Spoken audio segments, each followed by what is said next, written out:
you all for joining us. This is the first of our 6 forums that we're holding this year.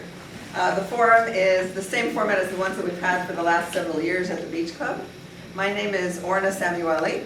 I help put these sessions together because I believe it's really important to make an informed decision in an election. This is an important year, and we have the opportunity to hear from candidates on both sides of that are running for a single seat.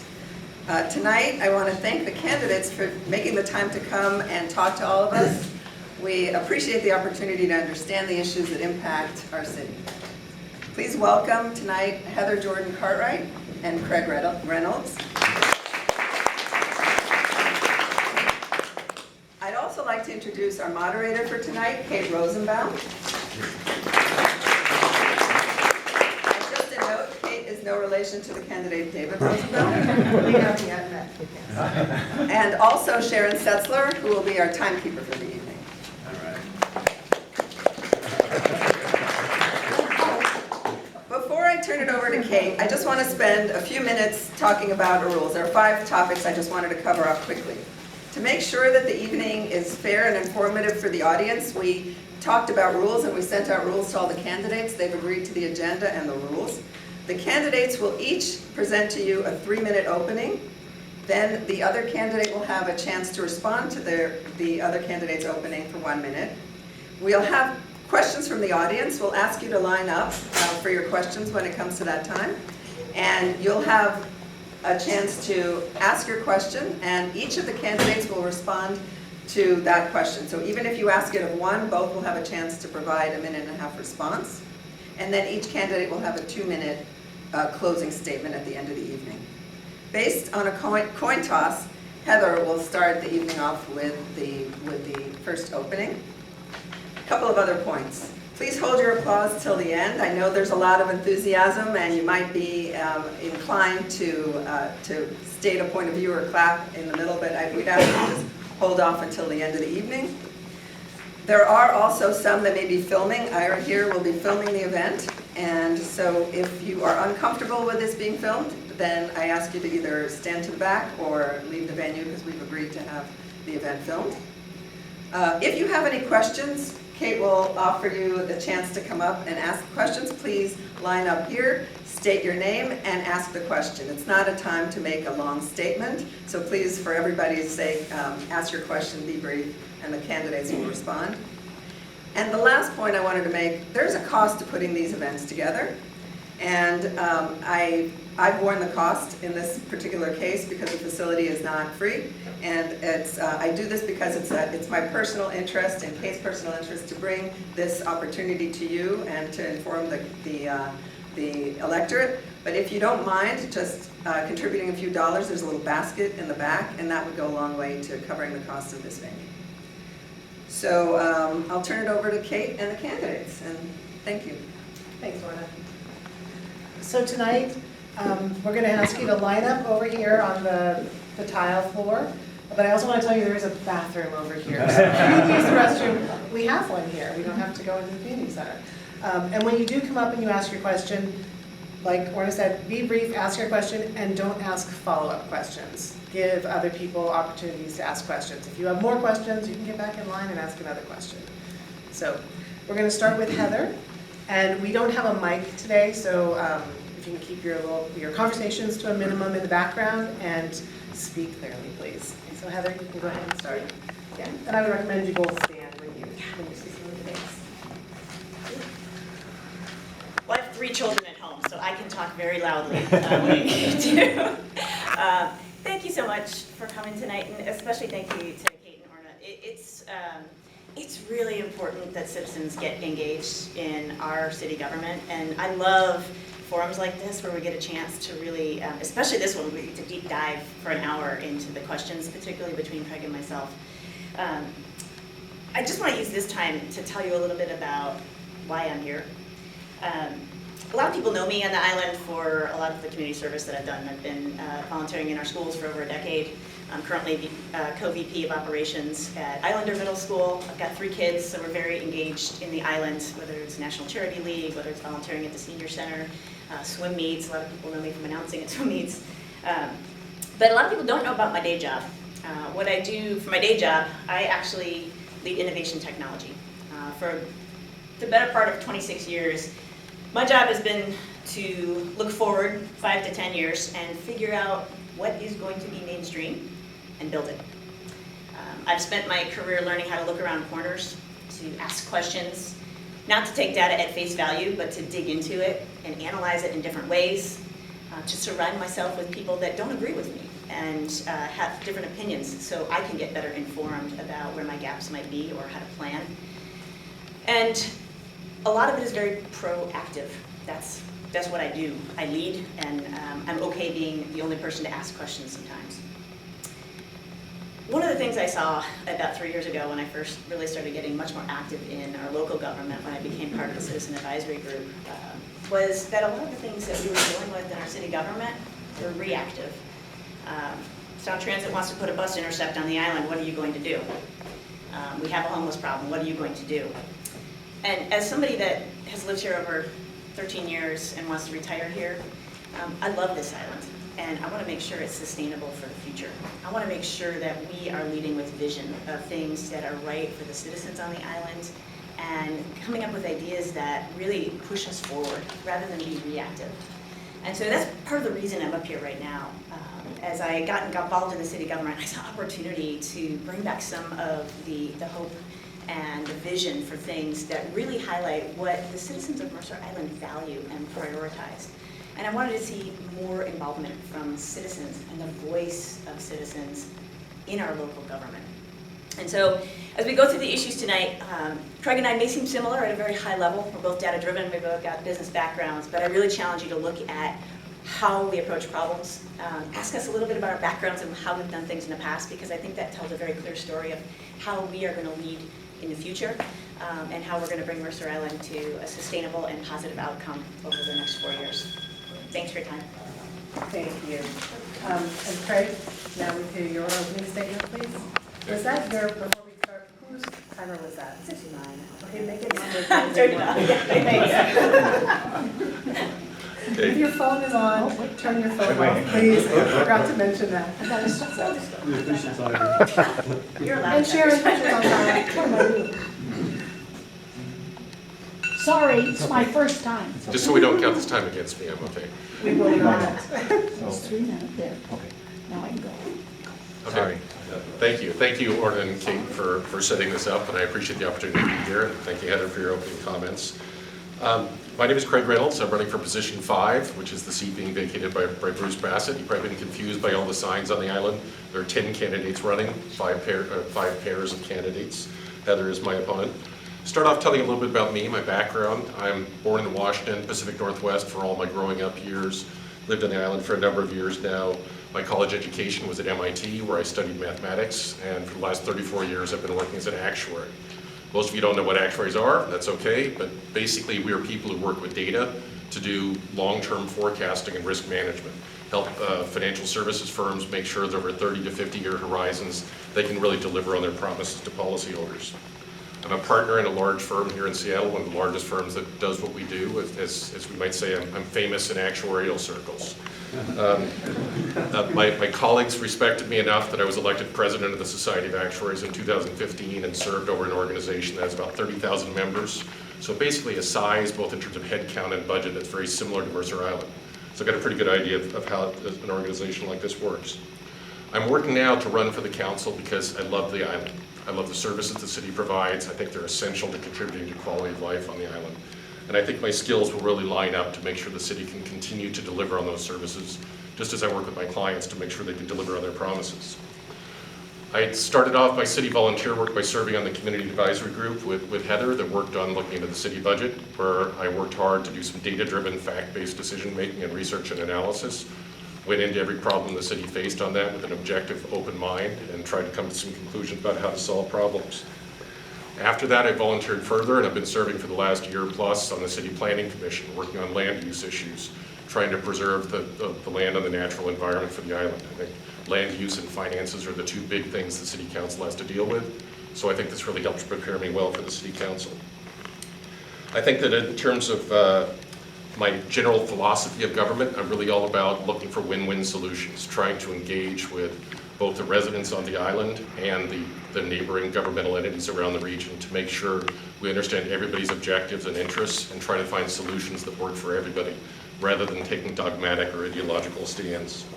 I've been endorsed by more than 150 islanders, and as well as our entire state legislative delegation, 4 former mayors, Congressman Adam Smith, and numerous local organizations, including Planned Parenthood Votes Northwestern Hawaii, the Alliance for Gun Responsibility, Washington Conservation Voters, Equal Rights Washington's, the East Side Business Alliance, Washington Bikes, the Mercer Island Inclusion Project, and Transportation for Washington. But really the only endorsement that really counts at the end of the day is the endorsement from the voters, and I would like to ask for your vote. Thank you. Thank you. So now we're going to have a 1-minute response from each of the candidates. Well, Sharon figured out her phone. And we're going to ask you just to stand up, talk for 1 minute, and then after that we'll get to the questions. So, Sharon, are you ready? Okay, yeah, that's 2 minutes. 2 minutes. Is it 1 minute? 1 minute and a half. Oh, 1 minute?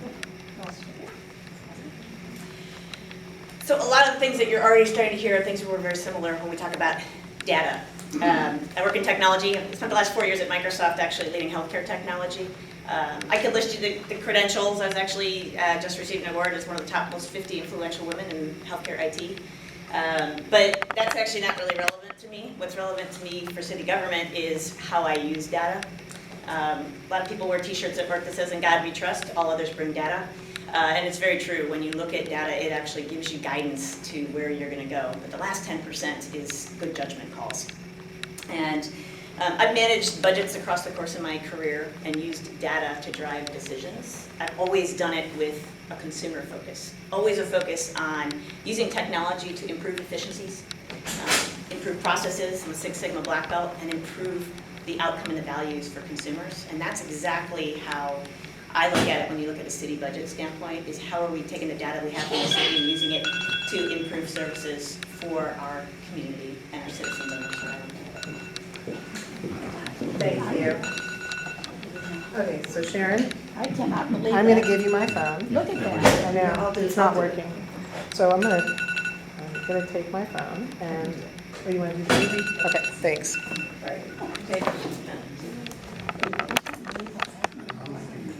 Okay, Craig. Thank you for the pause. No problem. Ready to go? Yes. Okay. Ready and go. Thank you. Heather's right. We do have a fair amount of in common in that she's very much focused on data as well as I am. We both have a business of looking into the future and forecasting for a living.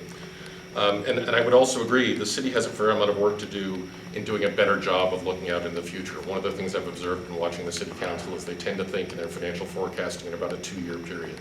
They're on a biennial budget process, and I think that leads to a natural tendency to ignore long-term needs like infrastructure needs and so forth. When I work with my clients, I look 50 years out, and I think the city ought to be similarly looking at a long-term forecast to see what they need to do.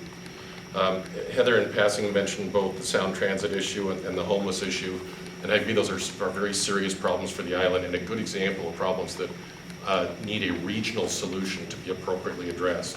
Mercer Island will never solve the homeless problem. Mercer Island will never solve the transit issues that the region faces.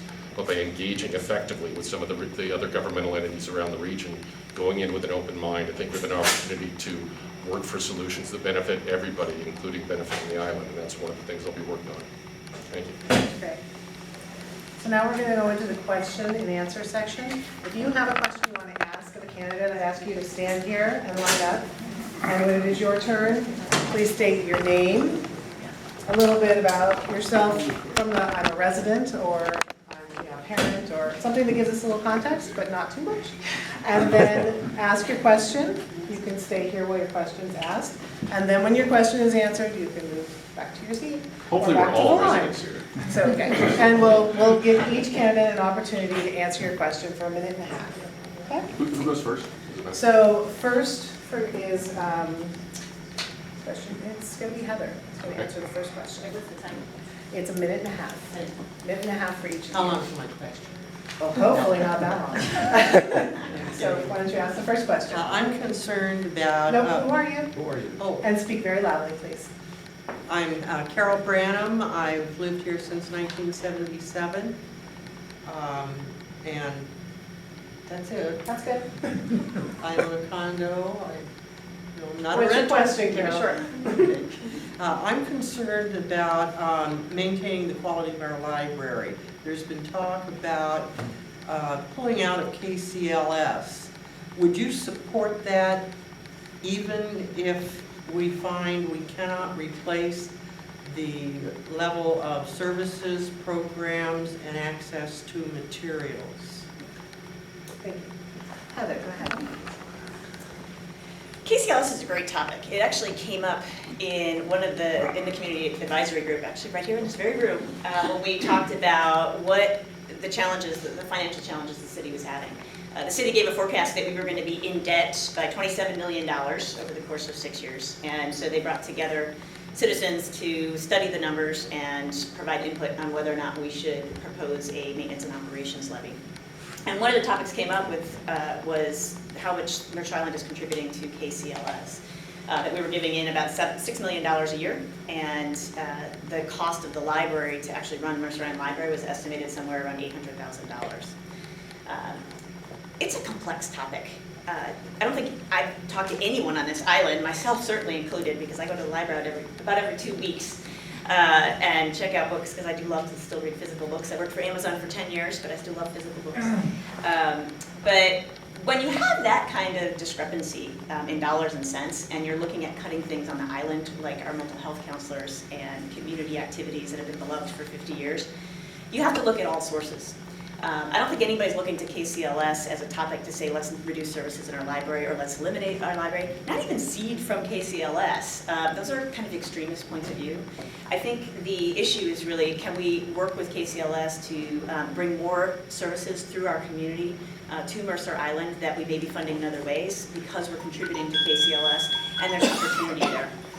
Thank you, Heather. So Craig, you can now answer the same question. Yeah. Minute and a half. Libraries are a foundation of our democracy. They're a critically important service. There are a couple things we need to understand about the libraries, though, that are very important. First off, when this idea has been floated in the past, it's been talked about as a solution to address the city budget problems. And one thing not everybody understands, it's completely disconnected from the city. It's separately funded through a separate tax. Eliminating, closing, seceding, anything we did to adjust the library does absolutely nothing to address the city budget problems.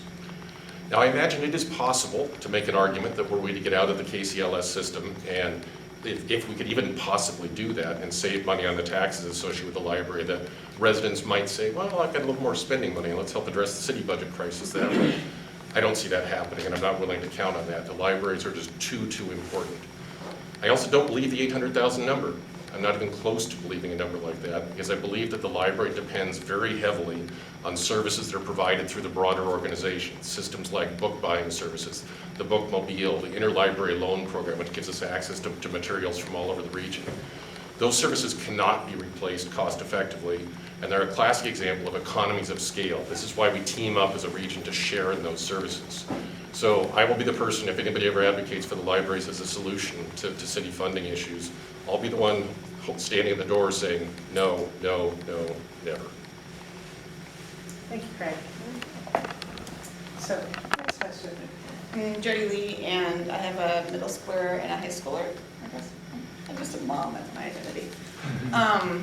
My question is for both of you. I moved to the island 3 years ago, and I moved from Washington, D.C., so I don't have experience with like a small town government, but was a little bit shocked at how acrimonious the government in the island was, like the council versus the city government versus the citizens, whatever.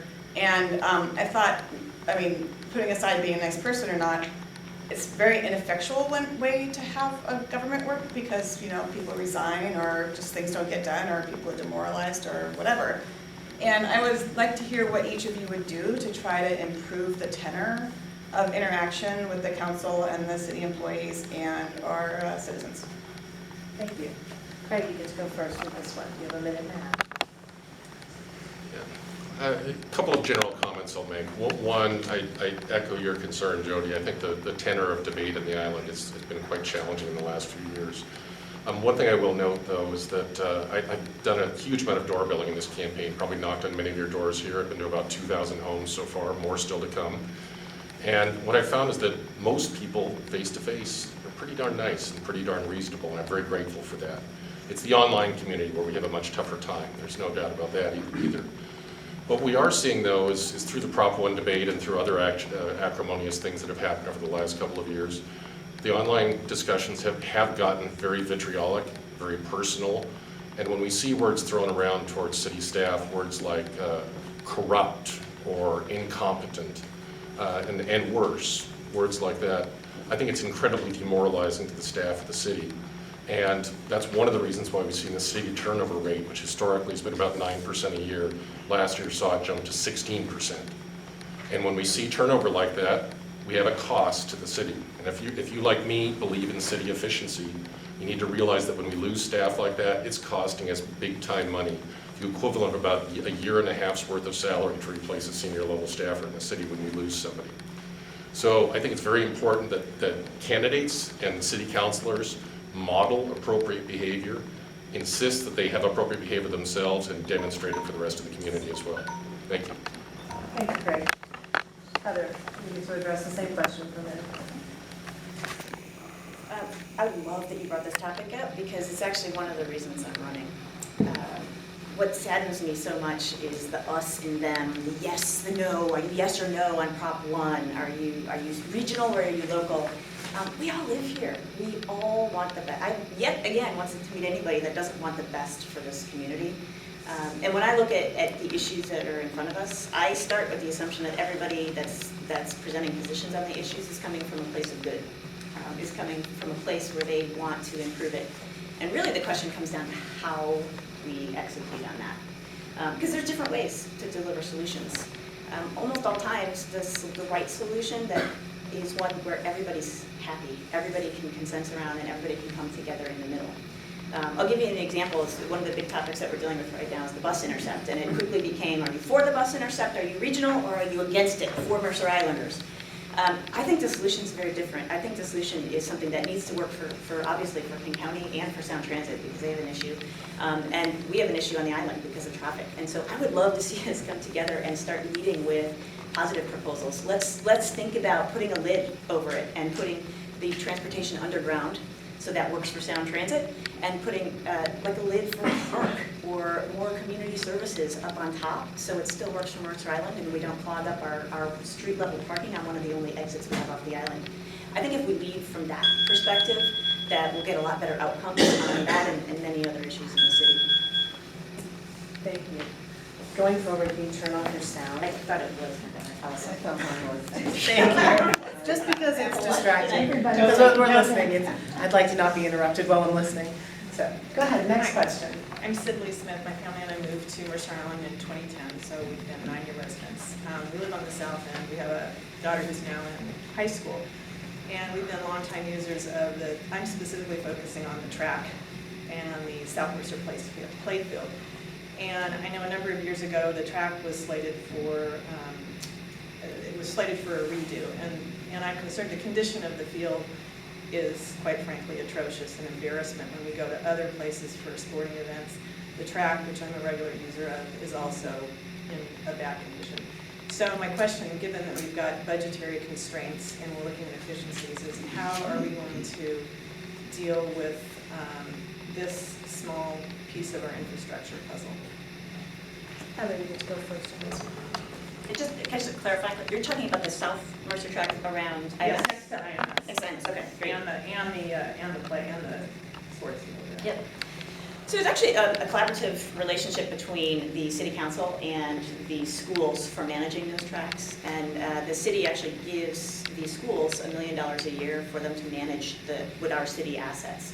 And it's actually worked out quite well from the standpoint of blending both services together, and the school uses a lot of their projections around school volumes of kids coming in and as they look at the school bonds and refinishing.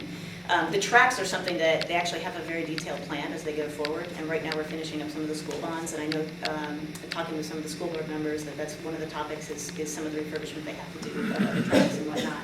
The school's done an amazing job actually renovating a lot of the, obviously with the recent renovation of IMS and building the Northwood Elementary. And so I think that's one of the examples of positive collaboration across this community.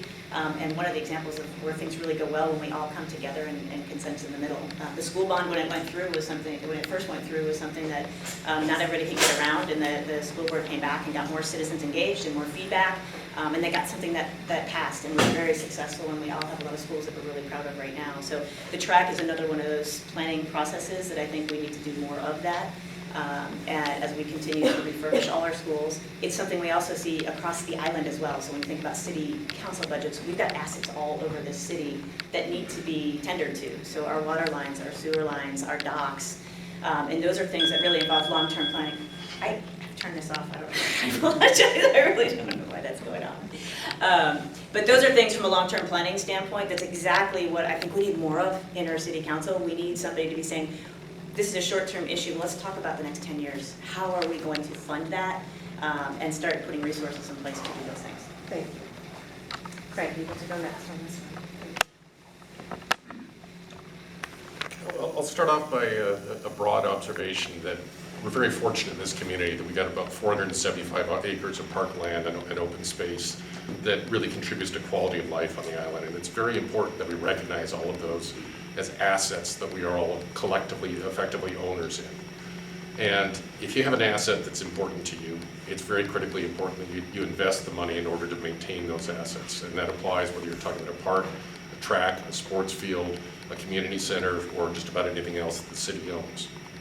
The city is in a bit of a financial struggle right now where the budgets are tight and getting tighter owing to an inconsistency primarily between the 1% growth in property tax rates that's allowed and regional inflation rates that are in excess of 3%.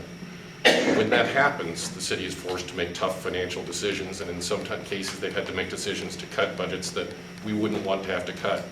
There are services that are considered discretionary, and they have to happen sometimes in order to maintain the services that are very important, the police, the fire, and so forth. I'm going to be advocating very hard to recognize that maintenance of physical assets is something that we have to devote and treat as a priority as well, to make sure that we don't end up costing ourselves more money in the long run by having to repair damage done to poorly maintained operations. Thank you. Thank you, Craig. Step forward. Yeah. I have a little show and tell as well. Oh, So my name's Eric Radman. I've been here for over 20 years. And I think there's two events that can completely devastate this community, two, in my mind. One is an earthquake, and the second is a major fire. And I want to talk about the second one, the major fires. Every July 4th, Mercer Island allows people to play with fire in this community. No other city around this area allows that. Not Renton, not Bellevue, not Issaquah, not Sammamish, not Seattle, none. But we do. So if you want to play with fire on July 4th, you come to Mercer Island. In 2017, there were major fires in Southern California and in Oregon. The Tubbs Fire was the most destructive fire in California in 2018. The Paradise Fire wiped out the entire community. They didn't think it could ever happen. There was a little wind there. We can get the same thing here. The Eagle Creek Fire, if everybody remembers 2 years ago how much smoke we had here, that was caused by a 15-year-old in the Columbia Gorge playing with fireworks. Look it up, Eagle Creek Fire. The city allows what are considered safe and sane fireworks to be sold here. This is what is safe and sane. This is what I bought from the Kiwanis Club 2 years ago, safe and sane sparklers. Maybe somebody can look up how hot sparklers burn. That would be an interesting thing to do. So, in my opinion, these are neither safe nor sane. When I first looked at these, I thought, boy, I can get a rubber band or some tape, tie them together, get a bow and arrow, and shoot them up into the sky, see how far they go. That was my first thought. If we get a fire in the canopies in our parks, the fire department is no way can they put that out. It's too high, too far. Especially for people that live on East Mercer Way or West Mercer Way in the canyons. There is no way in those narrow streets that the fire trucks are going to be able to get down there. We could have a major, significant fire with no help. And it's during the summertime, if there were fires on the east side of Washington and all our air assets were over there, we're devastated here. So I'm asking the city council to consider banning all fireworks on Mercer Island. We're the only city that allows it. And I'm wondering if you would support that position. Thank you. Craig, you can start that. I think there are two aspects to your question. I'm going to answer the one you didn't ask first, which is to say that I recognize emergency preparedness is a huge issue for the city, and the city relies extensively on a largely volunteer force to deal with preparations for earthquakes and fires and other safety issues like that. We also depend on the Marine Patrol, which is a very important service that the island has to offer. I think maintaining those is also very essential for the city. On the particular topic of fireworks, it's interesting because I've done a lot of thinking about debate questions. That is one that I absolutely did not anticipate. But having said that, I'm going to agree with my dog, and I'm going to say that I also think that fireworks should not be allowed on this island for many of the reasons that you just stated. I think that appropriately licensed, trained professionals shooting them off as in summer celebration is completely appropriate, but individual use of fireworks I'm not in support of. Heather. I also haven't heard that one, and I love that you started with all the data. For years. You got the data, and you're right. I think one of the big issues that you highlight on is the change that also just the overall ecosystem is experiencing right now with climate change. And we definitely have had a much different experience during the summer season on Mercer Island with not only with the smoke, but with the dryness in the community. We have had house fires as a result of fireworks. I have a personal friend that their house burned down because somebody shot fireworks the night before and it smoldered in their roof. And so it is a real scenario. The one question I would start, if this came up as one of the first topics on City Council, is why? Why does Mercer Island allow fireworks when none of the other regions do? And so I don't know the answer to that. I generally come into issues with an open mind. There's a reason there. There's somebody put that in place. Maybe it was reflective of citizen outcry that they all wanted to do fireworks and that was the dominant position of citizens. And maybe that's changed. So these are things that I would want to look at. Certainly the data from a risk of fire is very real. I would say one thing that I noticed from in working with Chief Holmes and Chief Heitman that run our city services is there's a lot of proactive engagement with the other communities like Bellevue for the two-tier fire trucks and the ladders, with Renton, and we exchange with SWAT services, we exchange Marine services. So I would anticipate that there is a lot of work that they do preventatively before that weekend, but I would absolutely want to study that. And I would have to say, like you, I am not a huge fan of fireworks myself, but I want to understand why we have that rule in place first before I make a decision on it. Thank you, Heather. Go ahead, hold line. I'll bring Yes, the there you line go. right up. Speak up, please. Yeah, good evening. I'm Phil DeFleece. I've been here on the island 26 years. Our kids grew up here and went through the school system.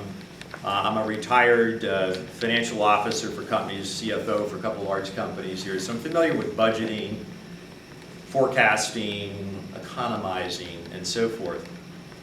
We've seen a lot in the campaign, particularly in the efficiency slate, about being efficient and setting budget priorities. In fact, you make the point, I think correctly so, that whether you're a family, a business, or a community, you often have wants that are greater than your means, and you need to make priorities and fund the most important priorities. As I look at campaign literature and I talk to people around the island, I don't think there's any question that things like public safety, police, fire, and the like are very high priorities. So if those are at the top of the list, and you've been thinking about priorities, what's at the bottom? What's at risk? What falls off your list? Okay, thank you. Heather, you get to, before you answer that, there's a political sign in the back. Could you take that out of the hall, please? Thank you very much. Heather, you have the floor. Thank you. So I've managed budgets from $10,000 to up to $5 billion. And I've made the statement publicly, I've never seen a budget that I couldn't cut 5% out of without without anybody even noticing the impact. And I still truly believe that to be a fact. One of the things that struck me when I was part of the Citizen Advisory Group is, first of all, the city leaders for all the different departments vastly knowledge. There's actually been very little turnover on our city staff. We have one of the highest retention rates of all cities in the area, which speaks to the volumes, the quality of people we have in this city. And they know their budgets. In fact, they actually can point to immediately where places they have cut and where they might have opportunities.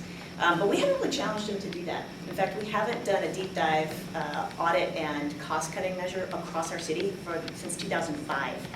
A lot of things that came up, evaluation of our fleet services, the way we use some of our resources. We've purchased technology we haven't actually implemented for permitting process. So getting process out that way, starting to track what people are doing with their time. Not from the standpoint of saying you aren't using your time effectively, but to say, if we expected you to be doing this with your time 8 hours a day, and you actually spend 8 hours a day doing something different, we have a mismatch of where we think we're spending our money and where we are actually putting our services.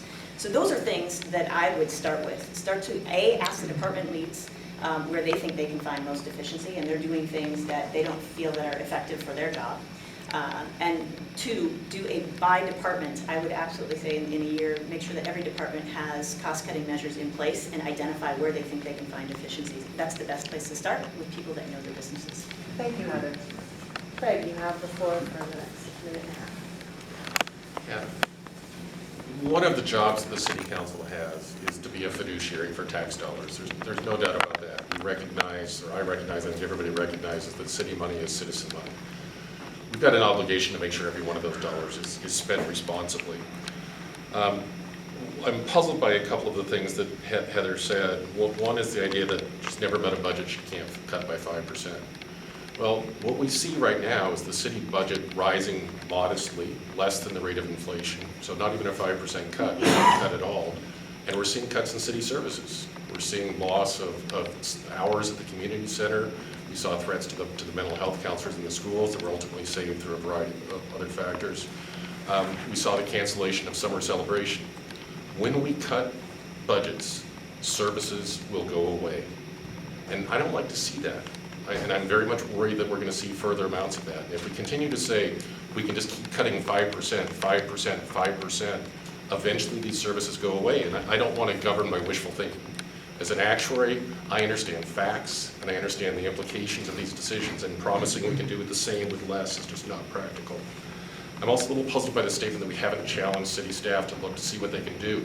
Heather and I were both in the room in the Citizens Advisory Group where the staff were exactly told to us what they would do if forced to lose 10% of their revenues. So they have been challenged. And the answer is, when they're challenged, services will be cut. And I think that's a darn shame. Thank you. I'm Janet Stafford. I've lived here for 33 years. I'm also a CFO, and I have quite a similar question to him. Since there's a group of people that are running on the platform Efficiencies First, I would like to know what specific efficiencies you already know about, because it implies there's a definite list, and I think we're all trying to be really efficient. So what specifically, besides 5%, do you think you could cut? Okay, so Craig, you get to answer that question first. I'm trying to think how to say something a little bit different than what I said in the prior answer, because it's a very similar question. It was. I could almost sit down. Yeah, but that's okay. I'm going to make the general comment that in working on the community advisory group, one of the things we did was we looked at city spending and city expenditures relative to other communities in the region. We see that on a per capita basis, once you adjust for the fact that some cities don't have paid fire departments and things like that, to get things on an apples-to-apples basis. Generally speaking, Mercer Island has a similar per capita head count of employees to other cities. The salaries that they offer are similar to the salaries that are offered at other cities. The employee benefits packages are similar to the employee benefits packages offered at other cities. And since 70% of the city expenses go to paying salaries and benefits, it's very difficult to cut the budget without cutting salaries and expenses, which means cutting people. And when you cut people, we cut services. This is what we see happen, and I think that is most unfortunate when we see that occur. So I'm going to be on there in the council. I'll be looking to save money. I'll be challenging the staffers to save money. But any sort of strategy we have of believing that we can just keep doing the same with less, I think is not realistic, and it's not going to happen. I'm going to promise you that I'm probably telling you something you don't want to hear right now, but one thing about me is that I'm transparent to a fault, and I'm going to make sure that I don't overpromise that we can deliver the same services for less money. Thank you. also tell you, I'm very transparent, but I ask questions because I'm looking for different outcomes. Things that I think we could be doing differently in the city. We have an opportunity to go get grant money. There's grant monies that come to, especially for YFS, which is one of the places that we cut, which was shocking to me because there were so many people organizing saying we shouldn't cut YFS. It's a value to our citizens, and yet that's the first place we went to go cut. I don't think the results of Prop 1, which was us cutting community services, low-cost community services, like the All-Island Track Meet, which costs $2,400 a year to run, or the Firehouse Munch, which costs about $2,000 to run. I myself have baked brownies for that for at least 5 or 6 years. Most people in this community have. That is not the first place you go to cut costs in a $70 million budget, because our whole budget is $70 million. So I would look across the entire budget. I would look at where we could be applying for grant monies that we aren't. I would be looking at where we have cooperative agreements that we haven't evaluated in 10 years. The Lid Park, for example, we have money coming in about $500,000 a year from Washington State Department of Transportation, because technically they own that land. They give us that money to maintain it. We're spending almost $1 million to maintain it. But we haven't gone back and said, hey, the cost of maintaining that has gone up. We need to renegotiate. We just recently went back to King County and said we actually spend a lot of time, our officers spend time on I-90 being first responders, which is the right thing to do, but we should be recouping that cost from King County Sheriff because they're supposed to be maintaining I-90. Those are things that we can be doing that actually have no impact on our services other than improving them because we're actually getting funding from the place it should be coming from in the first place. We're renegotiating for updating costs, and so there's just a whole host of those things that I think we could do to improve city services. Thank you so much. Hi, my name is Sarah Smith, and I moved to the island to take care of some aging parents. My father died 18 months ago, and in the process, he would go to visit the doctor quite frequently. He would just go to Factoria. And he called me on 2 occasions because he wasn't able to leave the island to make it to group health in Factoria. He actually had to turn around and drive home and call them that he wouldn't be there. The problem hasn't gotten better in 18 months. Instead, I'm hearing reports. I go to Seattle, but I hear reports that traffic is backed up past the City Hall and up Gallagher Hill.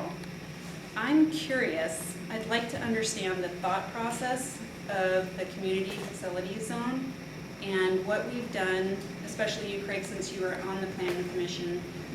What was your thought process on bringing additional traffic to streets that don't have capacity 18 months ago, let alone today? And then Heather, since you weren't there, maybe how you would approach it. Thank you. Heather, can you get to answer this question first?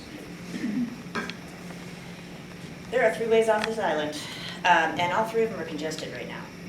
One of the things that was baffling to me, actually, when some of the recent legislation, or the recent things that have come out of our planning committee that looked to expand traffic on one of those places that, quite frankly, I travel to Microsoft every day, so I head east off this island. At least once a week, I spend 30 minutes sitting on Gallagher Hill to get off. And I was really surprised when I heard that the city was looking to bring more off-island traffic onto that intersection and wasn't putting in mitigation efforts and thinking about the impact of the island. I think a lot of our transportation issues, especially when people say we need to support the region comes in with regional perspectives.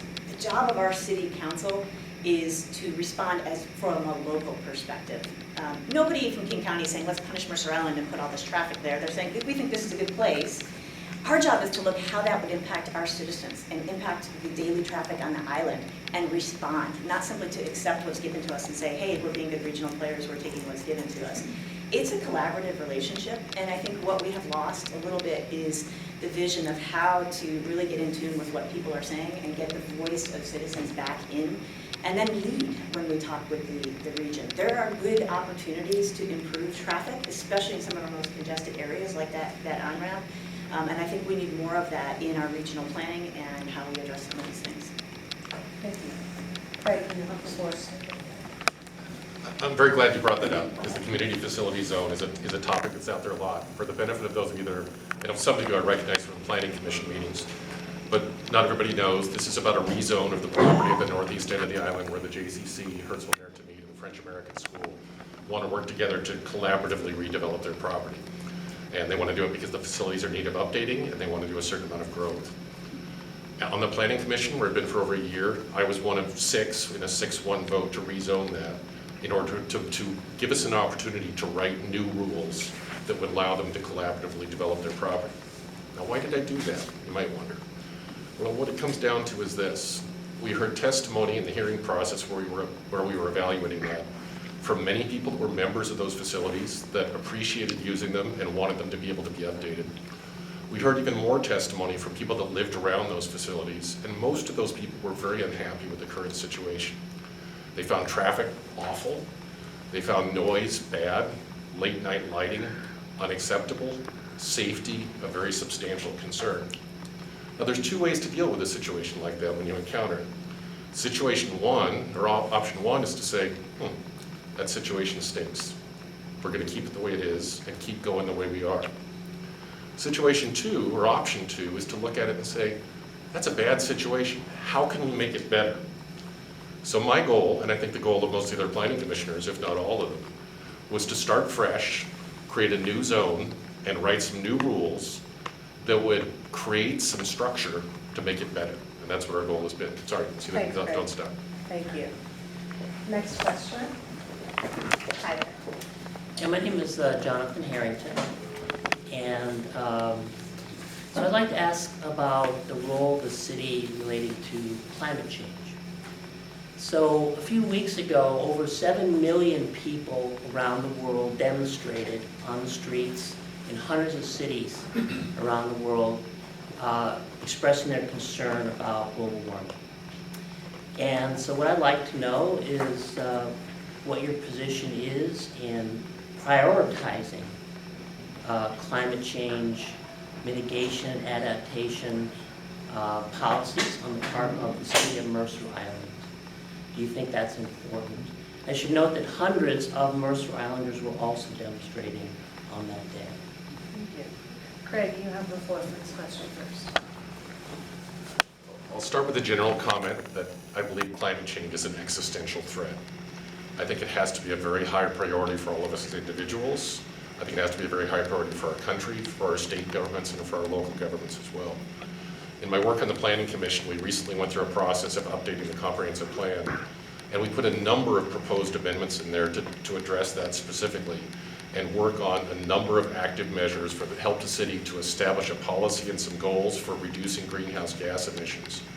Working cooperatively with a group called K4C that establishes goals for greenhouse gas emissions around the region, which is to me really a shining example of when cities work together, they can establish policies and do basic research that everybody can learn from and goals to help all of us establish. I think it's essential that the city continue to work on those efforts through efforts that a number of things that should be considered, but starting with having a policy and a goal and a commitment to make the change.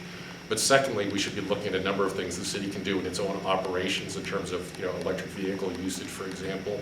We should be thinking about things that we can do to start encouraging more electric hookups rather than gas hookups in the city. We should be looking at anything we can do to improve the transit systems in our region, to make less use of private passenger automobiles, since that's the major contributor to greenhouse gas emissions in this region. So I'll be working hard on all of those, and I think it's fully appropriate for it to be a priority for the city. Thank you. Thank you, Craig. Heather, you have the floor now.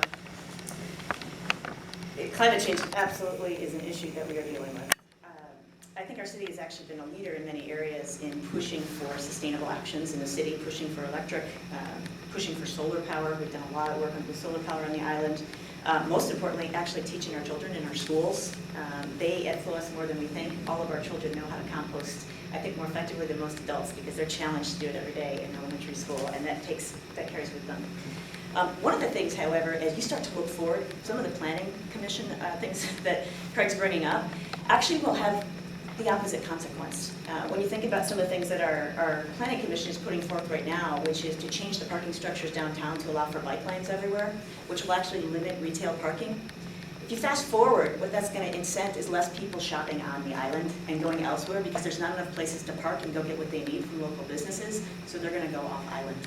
When you look at some of the planning that we've done in our retail core to take most of the properties that haven't been rezoned yet, especially some of the most local and loved services like Island Books, where a lot of people go get birthday gifts, or get their books instead of going to a different bookstore or ordering online, or chocolates, they can buy local gifts for friends.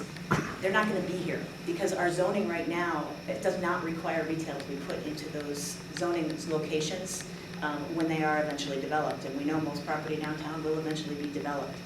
Those are things that I'm thinking about in the long term that may feel good, really good short term. We put in bike lanes downtown. But if we don't do it right, we are going to actually have the opposite opposite result, and it's going to impact climate change because we're going to have people having to leave. Thank you, Heather. We have time for one more question. Okay, thank you. So I was going to ask one about finances. Which Who are you? would think Mike Zero. But instead I'm going to ask something about the charm and character of the island, what you're doing to preserve it.